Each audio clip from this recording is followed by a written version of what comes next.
My name is Paul Taylor. Thank you. And why did you decide to study at the University of Aberdeen? Great question. In the early 1990s, when I was looking for universities, it was very much driven by which courses were undertaken by Yeah. which universities. And so my interest at the time was in physical geography and geology. And of course, Aberdeen was very well known Yeah. and renowned for that study area. And so it was an obvious decision for me to make. And then I made a trip to Aberdeen. And as soon as I stepped off the train, Yeah. I knew this felt home. That's nice. And what are some of your favorite memories from being a student in Aberdeen? Something from social life. Yeah, I think that's exactly what it was. It was a social Okay. activities. It was a social connection, and there's a very broad range of student demographics back in the 90s, and being put into the same place as the first times all of us had left home. There was just instant connections, and aided by the social activities, especially through the very active student union at the time. Yeah, interesting. And what initially drew you into digital forensics and cyber investigations? How did you end up doing that? I was very, very fortunate and very lucky to fall into it. It was an area which did not exist in mainstream law enforcement or in professional services. And it really came out of an interest in two things.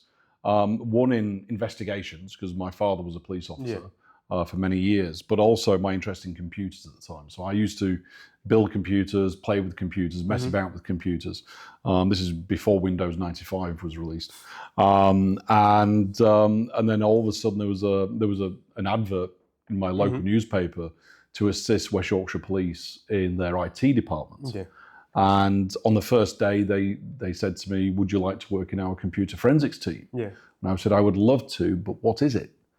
It may sound flippant, but it's the actual truth, because I just didn't know what it was. But from day one, there was a logic approach to the field and the pursuit of justice, etc. Yeah.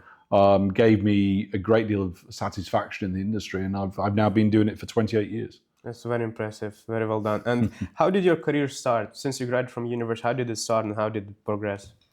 Yeah, it's really been stages of speed changes, and what I mean by that is initially, as the field was developing, opportunities were unfolding or indeed developing as funding and capabilities improved, etc. So there were more opportunities, but it was very much in the initial stages very much law enforcement driven. Then, of course, you had the 9/11 event rather in the US in 2001, which really brought a lot more funding to the cause. Yeah. And with that came opportunities. And so over the last couple of decades, similar rounds of capability or indeed funding have really brought the field to the surface, but also with the adoption of suitable training courses by universities has certainly helped the growth of the field. And we were very much a marginal field in traditional investigations and traditional law enforcement and professional services, but now we're taking more of a pivotal, internal or integral part of that team. And so with that, there's a great deal more opportunities today than what existed 10 years ago or 20 years ago. And with that, for instance, the advent of graduate programs or postgraduate programs, both in professional services, but also in law enforcement, but also in academia. So there's a great more knowledge and indeed acceptance of the capability. Interesting. And what are your current responsibilities in your role, and how does your typical day looks like? There is no typical day. And I think that's why I've been interested in this field and stayed in this field for so long. I will stay in this field until I retire and beyond. But indeed, the typical day is, because digital forensics, computer forensics, IT forensics is very much responsive to an event, to an issue, to a crisis. We often get last minute calls from very senior C-suite or indeed board members of organizations, or indeed law enforcement themselves. And we could be pulled in many, many different directions in the same day. And so for myself, that gives me a lot more, little bit of an adrenaline rush with regards to, I don't know what I'm dealing with from day to day or hour to hour. And it's literally, there is a bit of a joke in our industry about the Friday 4:30 call, because there's always a crisis that needs to be solved by Monday. And of course, our clients are very much, we've got direct clients, but we also have clients through law firms, because of obviously legal privilege, working under legal privilege, etc. And so we have several layers of clients with whom we have to work with and respond to. And so I think that having that type of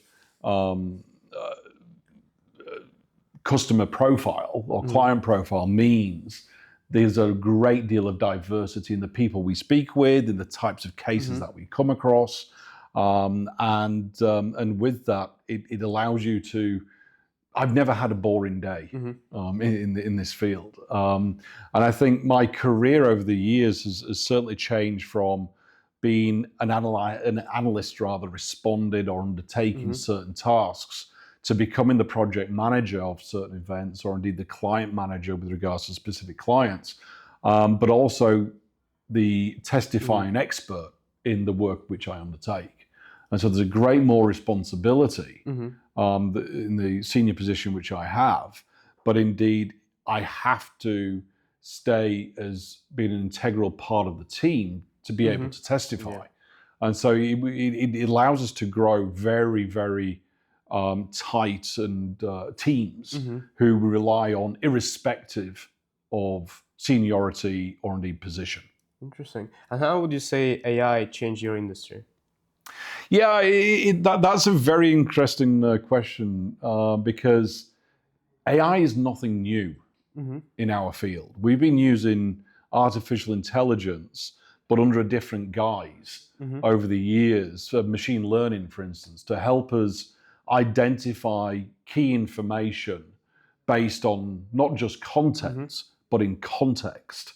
And then that is then brought to the attention of the reviewer, of the document reviewer, the data reviewer, or indeed the expert, to really aid the expert into identifying key issues of a matter. And so now with the recent further development of AI, especially the creation of agentic capabilities, etc., that is a new era. And the biggest issue in our field is, of course, acceptance. Not by ourselves, not by the practitioners, but by the courts, about ensuring that there is still a repeatable and defensible process.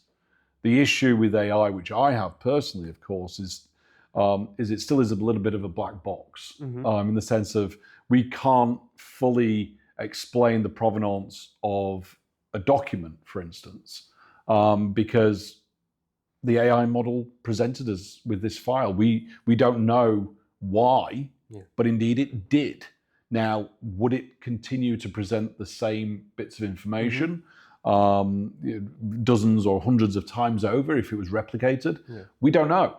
And hallucinations, bias, of course, are the two major issues which we have. But indeed, in our field, the legal field as well as digital forensics field, I think, we will never remove the human in the loop. And so at the end of the day, AI for ourselves in our field is very much an enabler, as opposed to a standalone capability or indeed resource. It's very interesting. And what would be your advice for students who want to start and succeed in your field? Give it a chance. Give it a shot. Our field is it can be very tense at times, or intense as well. It's very dynamic, as I mentioned before. It's fluid. It changes constantly. We don't know what's happening from hour after hour. But indeed, give it a shot. Do not be scared of putting yourself into unfamiliar circumstances or situations. But you have to, at the end of the day, I mean, I speak to a lot of students in multiple countries, and you have to have the core skill set is personal skills. Being able to communicate, be able to write strategic papers, being able to write emails, to update SITREP reports, or situation reports rather, project updates, communicate or escalate information as it comes to light at the right time to the right team leader, for instance, or your peer. And so if you have those skill sets, then you are already ahead of a great deal of other people who are also looking to break into this career.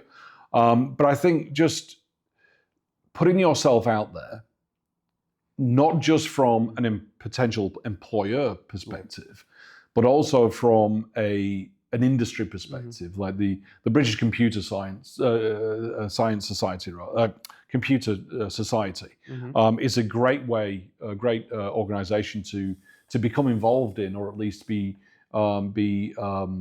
receive information from, because it's about connections. It truly is. I mean, I was extremely fortunate in my career to be given opportunities because I was able to communicate with my senior team members.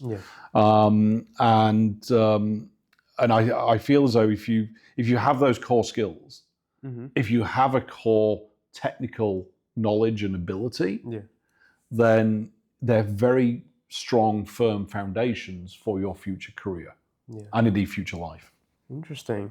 And could you please tell us a little bit about your role as adjunct associate professor at the University of Canberra, and how did you come to that role? Yeah, no, I was very fortunate again by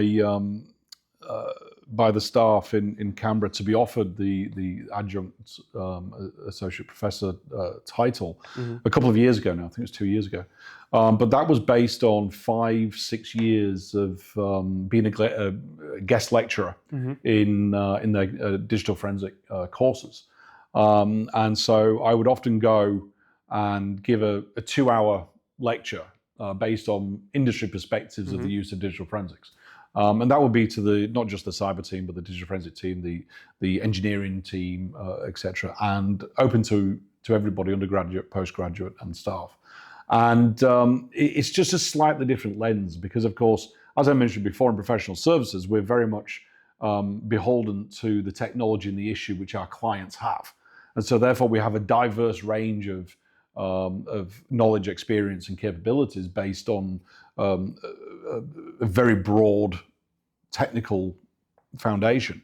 And so the University of Canberra have a very good, long distinguished program in regards to digital forensics, but it's from a technical perspective. And indeed, there are guest lecturers in law enforcement, for instance, which of course is slightly different to the use of digital forensics in a non-law enforcement perspective, mainly because of the burden of proof. And so the university had asked me found me through various contacts over the years, but asked me to present from a real world scenario or perspective. And it was really to try and give students or prospective students an idea of the potential from a career perspective. And no, we've had a very close relationship over the years. I was just there 2 weeks ago, presenting to a new cohort of students. And indeed, part of my role is also to show to the full-time academic staff as to the advances, the practical advances in our industry. And wherever I can advise on where the programs may lead, the capabilities, the trends, from a digital forensic perspective, then I share that and impart that with the team. But I also do that with the UTS University in Sydney, who I've been collaborating with very closely from their forensic science programs with the team. And so I think again, the advancement of digital forensics, the awareness that there is a discipline that exists, for instance, is really now, I think, coming to fruition in the sense of identification for research topic funding, or indeed courses which are being offered to prospective students. And so there's a great deal more potential revenue coming into universities and tertiary education centres, I think. And it's, again, that it's another exciting area for myself to be involved in, but also for me, an opportunity for me to give back. Because of course the adjunct positions, they are unpaid. It's my own time, and if I can give back to prospective students, then that's great. That's amazing. That's great. And what would you say was the proudest moment in your career, or the project you worked on? Oh, I have worked on thousands and thousands of matters. And so to identify one is difficult. Bear in mind, most of the jobs I worked on, I'm bound by confidentiality clauses and various other issues. But indeed, the types of projects I like to work on are ones where sometimes it's the only possible way to find the truth. Because digital forensics is based on fact. At the end of the day, we identify the facts in the sense of, does something exist or does it not exist, and how did it get into the state of existence, and putting the human behind the activity or behind the data is often the most challenging part. So wherever there's a matter which I've been working on where we have been able to categorically place the person behind the behavior, which resulted in X, Y, or a document, an email, a text message, whatever it may be, then that gives me a lot of satisfaction. And so I can't point to a particular case because they're so varied, but the satisfaction I get is that there's most often or not, lots of things have already been attempted to draw a case to a conclusion before it came to ourselves. But the process that we follow, and indeed the techniques that we follow, because we are able to identify the key facts, means that opinion flows on from the facts. And so therefore, the acceptance of our work or my expert reports or my testimony in the courts of law is somewhat easier, because anything is possible, but what's probable? And so that's why I feel very passionate about this, in the sense of data doesn't lie unless it's been manipulated. So how do you find the behaviors of the users to show that something has not been manipulated, or indeed that a certain event did occur? And so that's where the satisfaction from myself comes from. And again, from family law matters where there's disputes between couples or partners, all the way through to large-scale mass fraud, or indeed class action lawsuit type of issues where electronic evidence is pivotal to the case. It doesn't matter how big the scale of the matter. It's about being able to bring something to a conclusion which is fair, which is unbiased, and based on fact. I see. Wow. And are there any books or podcasts you would recommend for students?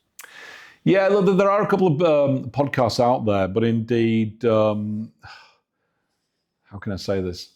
The consistency of the quality is changes. But what I would suggest is really get into the British Computer Society is a fantastic one. The high tech HTCIA, which I've been an affiliate member of, and I was the president of the Asia Pacific chapter for several years as well, which is the high tech now the Cyber Investigation Association. There's a wealth of knowledge out there related to those. bodies. IASIS is another organization which is very much industry led. And so really it's about that knowledge, building up your knowledge base, building up your knowledge foundation. But I think in order to get, or to help you get into this industry, it's about the awareness of technology as a whole and where the intersection between technology and individual behavior exists and lies. So anything to do with cyber events that are going on, for instance, trends that we see with regards to the acceptance of technology in our day-to-day lives, the implication or adaptation of adoption rather of IoT. What are the potential data sets that may come out of which may become useful in investigations in the future. So that type of awareness, so any podcast to do with cyber breaches or indeed cyber preparedness, cyber remediation, as well as investigations. Because digital forensics is not cyber incident response, and cyber incident response is not digital forensic incident response. There's a big difference between remediation of a situation to an investigation of a situation, but also having the ability to then understand what's occurred, to then be able to testify on it in a court of law in months or years in the future, is something of key. So going back to your question, there's no one or two podcasts which I would suggest, because it truly is an immerseful area, or indeed potential study area. But there's a lot of people out there on LinkedIn, especially, who are very open to be approached, to share experiences, but to build that individual network. It's interesting, LinkedIn today has become the social platform of professional services, in my opinion, especially of more senior years, such as myself, where there's more of an acceptance, and you know that you're speaking to an actual person as you build that relationship. And so we are a very open industry. We've all got to where we are in senior positions today because somebody gave us a chance. And the next generations, yes, you're now getting the access to formal study programs and research programs, which we never did. But indeed, I think that will, further grow the industry and give more opportunities for the future for new starters or new learners in this field. So podcasts, anything technology based, anything investigation based, but indeed learnings, associations, and reaching out to individuals wherever possible. That's a great advice. And the last question is, what advice would you give to your younger self? Stick at it. Stick at it. It's hard. This area, this field of work is very, very difficult. You've got lots of pressures. There's clients, sometimes there's court orders where you have to stick to certain deadlines. There's layers of clients. There's a general misunderstanding or misinterpretation of some of the findings from non-technical readers based on lack of experience or indeed lack of context, and an assumption of assumed knowledge, for instance, which is extremely dangerous. But also the material. There are times where the material that we identify is extremely troubling, especially if you work in law enforcement where child exploitation material, for instance, may be identified. And so there's a lot of pressures that comes with the role. And so looking back for myself, again, it's easy for me because I am so passionate about the industry which I was lucky enough to fall into. And so, but the advice going back is, just stick with it, and don't be scared to ask for help.